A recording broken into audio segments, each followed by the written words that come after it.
بسم اللہ الرحمن الرحیم۔ السلام علیکم دوستوں، امید ہے آپ سب خیریت سے ہوں گے۔ بیگم افطاری کے انتظامات میں کوئی کمی پیشی نہیں رہنی چاہیے، میں نے آبوں کی پیٹی بمشکل نیچے رکھتے ہوئے کہا۔ عائشہ نے کہا، فکر ہی نہ کریں، پچھلی بار بھی ایسے مزے کی افطاری کروائی تھی کہ آج تک سب تعریف کرتے ہیں۔ افطاری کے تمام تیاریاں مکمل ہو چکی ہیں، کھجوریں بھی منگوائی ہیں، بس فروٹ کاٹنا باقی ہے۔ آپ ذرا مدد کرا دیں۔ میں نے چھری لی اور عائشہ کی مخالف سمت بیٹھ کر فروٹ کاٹنے لگا۔ کچھ ہی دیر میں افطاری کے تمام انتظامات مکمل ہو گئے اور صحن میں لگے ڈائننگ پر لگا دی۔ دوستوں، رشتہ داروں کی آمد کا بھی سلسلہ شروع ہو گیا۔ افطاری کا وقت ہوا اور سب نے افطاری کی اور خوش گپیاں کرتے ہوئے کھانا کھا رہے تھے۔ سب کھانے سے فارغ ہوئے۔ جزاک اللہ، بہت مزہ آیا، کھانا بہت لذیذ تھا، کہتے ہوئے نکل رہے تھے۔ میں ہاتھ دھونے بیسن پر گیا تو ساتھ ہی ایک بچی کی آواز میرے کانوں میں آئی، امی سب لوگوں نے نماز بھی پڑھ لی ہے اور ہم نے ابھی تک روزہ افطار نہیں کیا، صحن میں سحری بھی پانی سے کی تھی۔ میری آنکھوں کے آگے اندھیرا چھا گیا۔ یہ آواز پڑوسی کی 12 سال کی بچی کی تھی۔ میں یہ جانتے ہوئے بھی کہ یہ اخلاقیات کے خلاف ہے، دیوار سے ان کے گھر جھانکنے پر مجبور ہو گیا۔ دیکھا کہ وہ بچی اپنی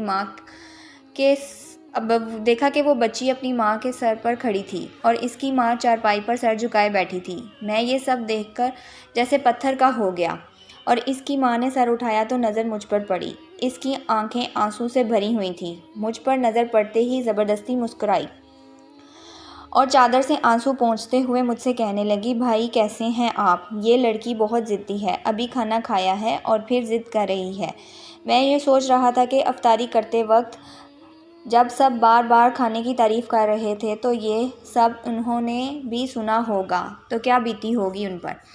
میں نے اپنے آپ کو بڑی مشکل سے معطل کیا اور بجلی کی تیزی سے باہر کی طرف لپکا اور بازار کی طرف بڑھا اور وہاں سے ہر وہ چیز جو میں نے افطار میں کھائی تھی لیا اور واپس آیا۔ اس بچی کی باتیں اور بیوہ کے آنسو مجھ سے برداشت نہیں ہو رہے تھے۔ میں نے آدھے گھنٹے کا سفر 10 منٹ میں طے کیا اور آ کر دروازے پر دستک دی۔ بچی نے دروازہ کھولا، مجھ پر نظر پڑی تے ہی وہ بچی مسکرائی اور اس کی آبریدہ آنکھیں خوشی سے چمک اٹھیں۔ وہ بیوہ خاتون یہ سب دیکھ کر بلک بلک کر رونے لگی، جیسے انسان کا ضعف ٹوٹ گیا ہو۔ میں بھی اپنے آنسو نہ روک پایا۔ میں نے سامان کھولا، بچوں کے ساتھ بیٹھ کر ان کو کھانا کھلایا۔ جب سب کھانا کھا چکے تو میں نے ان سے کہا، اب آرام کرو۔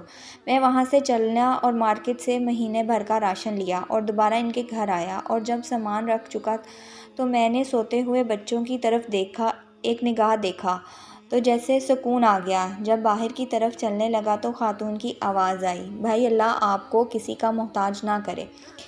اس کی دعا سن کر مجھے یوں لگا جیسے میں نے دنیا اور آخرت کی دولت پا لی ہو اور میرے پورے جسم میں ایک سرد لہر دوڑ گئی۔ گھر پہنچ کر سجدہ شکر کیا اور اللہ تعالیٰ سے معافی مانگی، اللہ تعالیٰ مجھے معاف کر دے، آمین۔ اور اب تک میں ان باتوں سے غافل تھا۔ ہم اپنے کھاتے پیتے گھرانوں کے دوستوں اور رشتہ داروں کو کھانے پر آمادہ کر کے سمجھتے ہیں کہ بڑا ثواب کما لیا، لیکن اس بار میں کبھی نہیں سوچا کہ ہماری طرف سے متخذ تک ان کا حق نہیں پہنچ رہا۔ اللہ ہمیں اچھے اعمال کرنے کی توفیق عطا فرمائے، آمین۔